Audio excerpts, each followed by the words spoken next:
کانپنے لگی، دل کی دھک دھک اسے باہر سے بھی سنائی دینے لگی تھی۔ I'm sorry، آپ ایسے نہیں جا سکتی، یہ ٹیشو لے۔ وہ اسے ایک اور ٹیشو نکال کر دینے لگا۔ اس نے وہ ٹیشو نہیں پکڑا اور سر سیٹ کی پشت پر ٹیک کر بے آواز رونے لگی۔ اسے اس وقت جتنی صورتیں، جتنی آیات یاد تھیں وہ پڑھنے لگی۔ اس کی زندگی، اس کی آبرو خطرے میں تھی۔ خود کو خطرے میں کون دیکھ سکتا ہے، چاہے وہ انسان ہو یا حیوان۔ اسے رہ رہ کر اپنے آپ پہ غصہ آ رہا تھا۔ کیوں وہ کسی اجنبی کی کار میں بیٹھی؟ کیوں وہ اتنی جلدی لوگوں پہ بھروسہ کرتی ہے؟ کیوں اسے انسانوں کو سمجھنا نہیں آتا؟ کیوں وہ اس قدر معصوم ہے؟ اسے اسما کی ایک بات یاد آئی جو وہ ہمیشہ اس سے کہا کرتی تھی، تم تو اتنی بے وقوف اور سادہ ہو، ایک دن کوئی تیری اس سادگی کا ضرور فائدہ اٹھائے گا، تب پتہ چلے گا تمہیں۔ اس وقت وہ رونے دھونے کے علاوہ کچھ بھی نہیں کر سکتی تھی۔ اس شخص کا مقابلہ اس کے بس کی بات نہیں تھی۔ وہ ایک لڑکی تھی اور وہ ایک توانا مرد۔ وہ کسی بھی طرح اس پہ حاوی تھا۔ وہ اس سے کبھی نہیں جیت سکتی۔ وہ اس کے آنسو اور رونے دھونے سے بے نیاز گاڑی چلانے میں مصروف تھا۔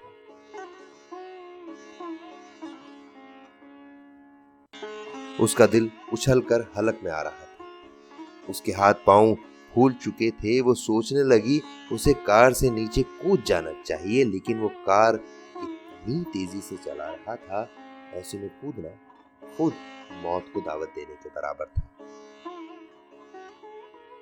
اس نے آنسو پونچھ کر ایک بار پھر اس پتھر دل انسان سے منت کرنے کی کوشش کی، پلیز خدا کے لیے مجھ پر رحم کر، کیا ملے گا آپ کو مجھے اغوا کر کے؟ میری دادی کا میرے علاوہ کوئی نہیں، پلیز مجھے چھوڑ دیں۔ وہ روتے ہوئے التجا کرنے لگی، لیکن وہ مسکرا دیا۔ اس کے آنسو سے پتھر بھی پگھل سکتا تھا، لیکن وہ شخص نہیں پگھل رہا تھا۔ وہ تو پتھر سے بھی زیادہ سخت اور سنگ دل تھا۔ اسے اپنا آپ ڈوبتا ہوا محسوس ہوا۔ اس کا پورا وجود جیسے کانٹوں کی لپیٹ میں ہو۔ آئی ایم سوری، یہ تو نہیں ہو سکتا، بٹ ڈونٹ وری، آپ اکیلی نہیں ہیں، اس سفر میں آپ کی ایک ساتھی اور بھی ہے۔ وہ حیران ہو کر اس شخص کو دیکھنے لگی۔ مجھے نہیں، پیچھے مڑ کر دیکھیں۔ اس نے ایک جھٹکے سے گردن موڑ کر پیچھے دیکھا تو جیسے شاکڈ ہو گئی۔ اسے پہلی بار احساس ہوا گاڑی میں ایک تیسرا وجود بھی ہے۔ اس نے غور سے دیکھا تو اس کی آنکھیں خوف اور حیرت سے پھیل گئیں۔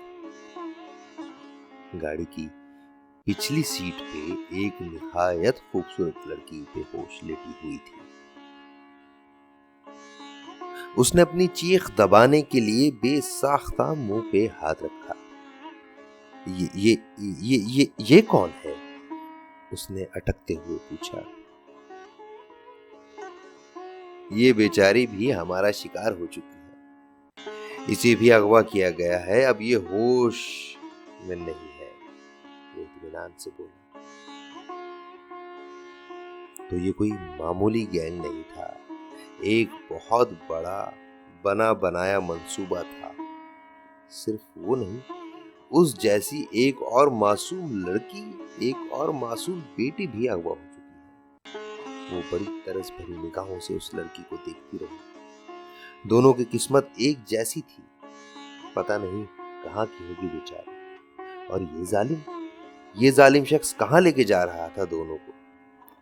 وہ اتنی شاکڈ تھی کہ رونا بھی بھول گئی۔ وہ لڑکی بے سدھ پڑی ہوئی تھی، ایسا لگ رہا تھا اسے بے ہوشی کی بڑی سخت دوائی دی گئی تھی۔ اس نے آنکھیں بند کر کے پھر سے گاڑی کی ٹیک لگا دی۔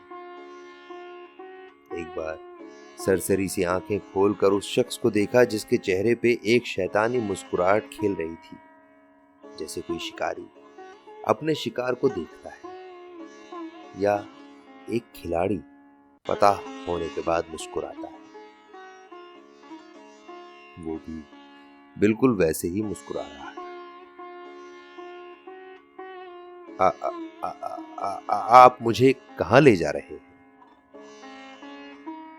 وہ مری ہوئی آواز میں بولی۔ جہاں اس لڑکی کو لے جا رہے ہیں، وہ بے پرواہی سے بولا۔ اسے کہاں لے جا رہے ہیں آپ؟ جہاں پہلے سے ہی ہم نے ہزاروں لڑکیوں کو قید کر رکھا ہے۔ وہی سادہ سا جواب دیا گیا۔ کیا کرتے ہیں آپ ان لڑکیوں کے ساتھ؟ اس نے ڈرتے ہوئے پوچھا۔ ہم انہیں ملک سے باہر بھیج دیتے ہیں اور ان کو بیچ کر بدلے میں ہمیں کروڑوں روپے ملتے ہیں۔ پیسہ کیا انسانوں سے زیادہ قیمتی ہے؟ ہاں، ہمارے لیے تو پیسہ ہی سب کچھ ہے۔ وہ بے نیازی سے بولا۔ کتنی عجیب بات تھی، وہ اس سفر کے اختتام پہ بکنے جا رہی تھی، کسی اجنبی ملک، اجنبی لوگوں میں، 7 سمندر پار، اور پھر ظالم شخص، اسے کیا فرق پڑنے والا تھا؟ ان کا تو کاروبار ہی ہے۔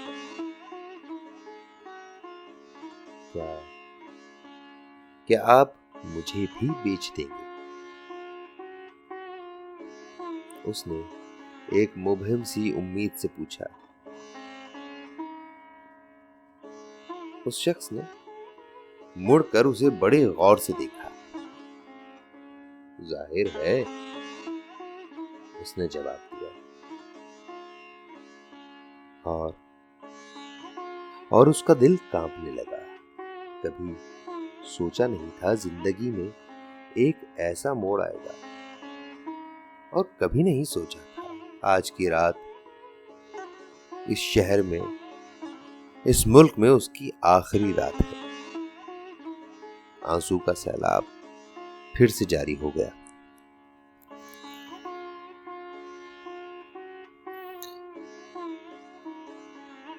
اس نے پھر سے آنکھیں بند کر دی۔ اسے اپنی پچھلی ساری زندگی اپنے گرد گھومتی نظر آئی، جہاں وہ اب کبھی نہیں لوٹ سکتی۔ دادی، اسما، گھر، وہ سب کچھ پیچھے چھوڑ چکی تھی۔ وہ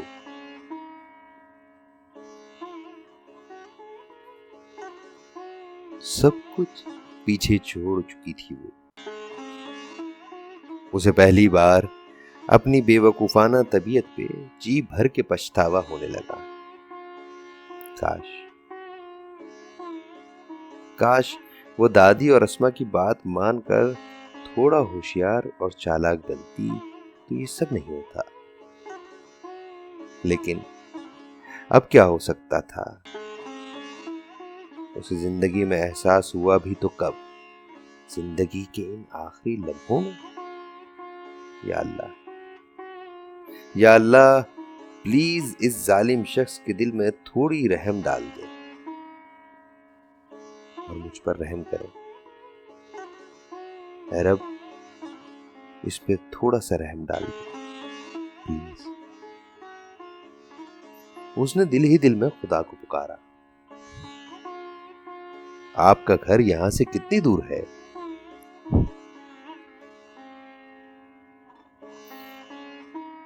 وہ اس شخص کی آواز پہ چونکی اور اس کا سوال ہی نہیں سن سکی، یا پھر سمجھ نہیں سکی۔ اس لیے اسے اپنی بات ایک بار پھر سے دہرانی پڑی۔ میں نے پوچھا، آپ کا گھر کتنی دور ہے؟ وہ سمجھ تو اب بھی نہ سکی۔ کیا خدا نے اس کی دعا میں رحم ڈال دیا ہے؟ ہو سکتا ہے یہ شخص اسے گھر چھوڑنے والا ہو، مگر اس لڑکی کا کیا ہوگا؟ وہ بھرائی ہوئی آواز میں بولی، یہاں سے تھوڑا سا آگے، جہاں موڑ مڑتا ہے اسی موڑ پر۔ وہ نہ سمجھتے ہوئے بولی۔ اس شخص نے اسے بڑی عجیب نگاہوں سے دیکھا، وہ بھی اس شخص کی آنکھوں میں دیکھنے لگی۔ تب اس شخص نے ایک جاندار کہکہا لگایا۔ وہ اس کہکہے کا سیاق و سباق نہیں سمجھ سکی۔ I am so sorry girl، میں نے آپ کو بہت تنگ کیا اور بہت رلایا۔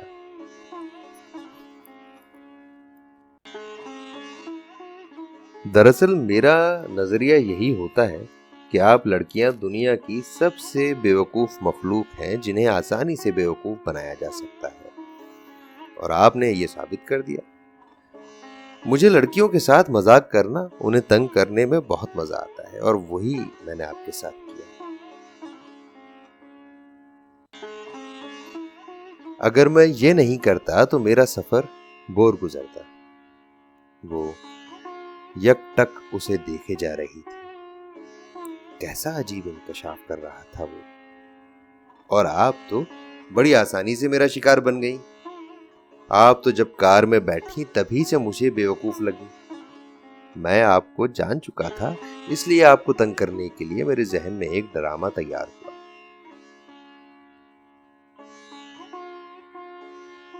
اور میری سوچ کے مطابق آپ بالکل ایک معصوم بچے کی طرح خوفزدہ ہو گئی۔ مجھے نہیں معلوم تھا آپ اتنی ڈرپوک ہوگی۔ دراصل میں ایک بینک مینیجر ہوں، اور یہ پیچھے لیٹی ہوئی ہے، یہ میری مسز ہے، ساریہ وقاص۔ ہم دونوں اپنے ایک دوست کی شادی سے واپس ہو کر آ رہے تھے، لیکن میری مسز نیند کی بہت کچی ہے، کہیں پہ بھی لڑک جاتی ہے، تو اسی روایت کو برقرار رکھتے ہوئے یہاں بھی لڑک گئی۔ اتنا لمبا سفر تھا، میں اکیلے گاڑی چلاتے بور ہو جاتا، اس لیے مجھے مجبوراً آپ کو لفٹ دینی پڑی۔ باقی اس مذاق کے لیے سوری۔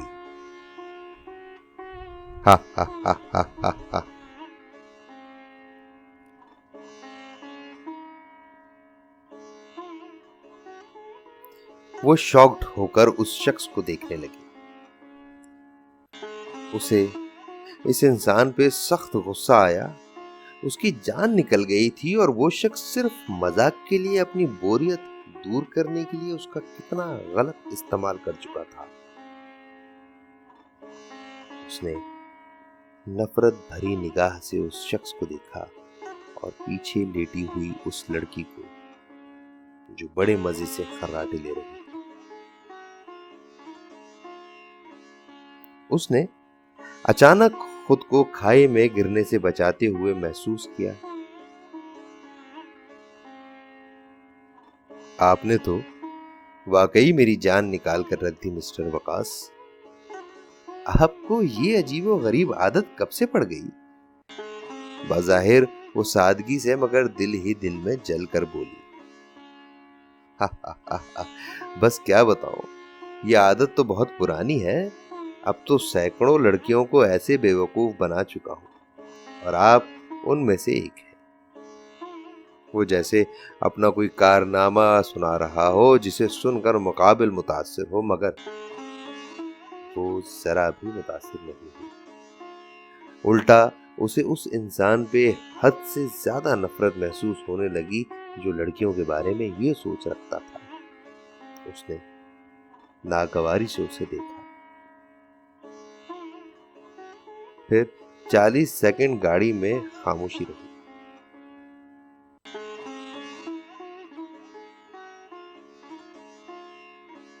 اس نے ایک گہرا سانس لیا۔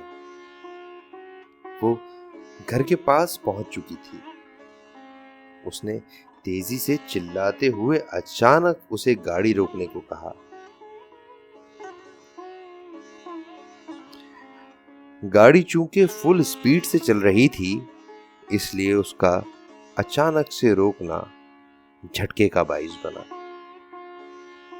جھٹکا اتنا زور کا تھا کہ پیچھے لیٹی ہوئی وہ لڑکی انگڑائی لے کر بیدار ہو گئی اور جمائی لیتی ہوئی اٹھ بیٹھی۔ اچانک اس کی نظر اپنے سے آگے والی سیٹ پہ بیٹھی اس لڑکی پہ پڑی جو سفر کے شروع میں ان کے ساتھ بالکل نہیں۔ وہ بھی حیرت سے اس لڑکی کو دیکھنے لگی۔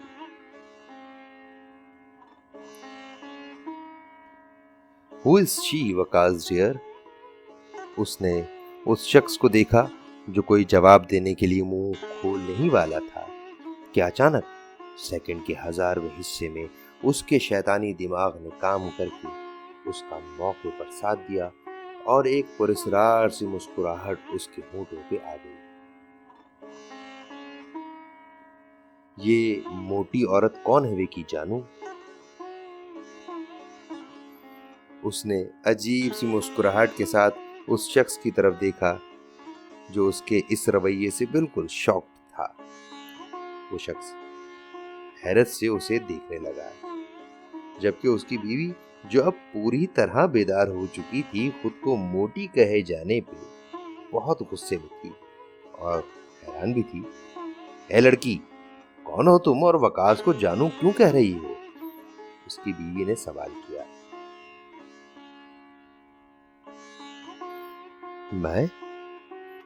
میں ہوں تو آپ کون ہیں؟ میں اس کی بیوی ہوں، اب تم بتاؤ تم کون ہو؟ اس لڑکی نے غصے سے کہا، جبکہ حورین نے اپنے منہ پہ ہاتھ رکھا جیسے یہ اس کے لیے کوئی حیرت انگیز بات تھی۔ بیوی؟ وکی جانو، آپ نے دوسری شادی کب کی؟ وقاص جو ان دونوں کی باتوں سے پہلے ہی بہت پریشان تھا، حیران تھا، مزید حیران ہو گیا۔ دوسری شادی؟ اس کی بیوی نے چلاتے ہوئے غصے سے وقاص کی طرف دیکھا۔ وہ حیرت سے کچھ نہیں بول سکا۔ وقاص، تم نے مجھے دھوکا دیا، دھوکے باز، تم نے دوسری شادی کر لی؟ حورین جان بوجھ کر رونے لگی۔ وہ پہلی بار جھوٹے آنسو بہا رہی تھی۔ وقاص بوکھلا گیا اور پھر فوراً سنبھل بھی گیا۔ ڈارلنگ، یہ لڑکی جھوٹ بول رہی ہے، ایسا کچھ نہیں ہے۔ میں جھوٹ بول رہی ہوں؟ وہ وعدے، وہ قسمیں بھول گئے اور اپنی 4 ماہ کی گڑیا کو بھی بھول گئے جو اس وقت امی کے گھر پہ ہے؟ اس کی بیوی نے شاکڈ سی کیفیت سے وقاص کی طرف دیکھا جو پوری طرح بوکھلا چکا تھا۔ ساریہ، تم اس کا یقین مت کرنا، یہ بکواس کر رہی ہے۔ وہ اپنی بیوی کو یقین دلانے لگا۔ وہ کچھ نہیں بول رہی تھی، بس حیرت اور غصے سے وقاص کو دیکھ رہی تھی۔ اوکے، گیٹ لاسٹ، اب دوبارہ مجھ سے کبھی بات مت کرنا۔ حورین ایک جھٹکے سے کار کا دروازہ کھول کر باہر نکل گئی اور آخری بار ونڈ اسکرین پر بیوی سے الجھتے وقاص کی طرف دیکھا۔ وہ بھی حیرت سے اسے دیکھ رہا تھا۔ اس نے مسکراتے ہوئے وقاص کو آنکھ ماری اور گھر کی طرف روانہ ہو گئی، یہ سوچ کر صبح ہوتے ہی اپنا یہ نمایاں اور انوکھا کارنامہ دادی اور اسما کو سنائے گی اور ان سے خوب داد بھی وصول کرے گی۔ اسے غصہ آیا اس شخص پہ جس نے صرف اپنی بوریت دور کرنے کے لیے اس کی جان نکال کر رکھ دی تھی، اور اسے ترس آیا اس شخص پہ جسے باقی کی زندگی اپنی بیوی کے سامنے اپنی پارسائی ثابت کرنا ہوگا۔ اسے پیچھے سے ان دونوں میاں بیوی کے لڑنے کی آوازیں آ رہی تھی۔ وہ جانتی تھی یہ مذاق اس مذاق سے زیادہ دردناک نہیں ہوگا جو اس شخص نے اس کے ساتھ کیا تھا۔ اب وہ زندگی بھر کسی لڑکی کو بیوقوف نہیں کہے گا، اور یوں پھر کبھی کسی کا مذاق نہیں اڑائے گا۔ اسے یقین تھا اس انسان کو اس جیسی لڑکی سے اس طرح کی جوابی کارروائی کی توقع نہیں تھی، اور یہ جوابی حملہ وہ آخری سانس تک نہیں بھولے گا۔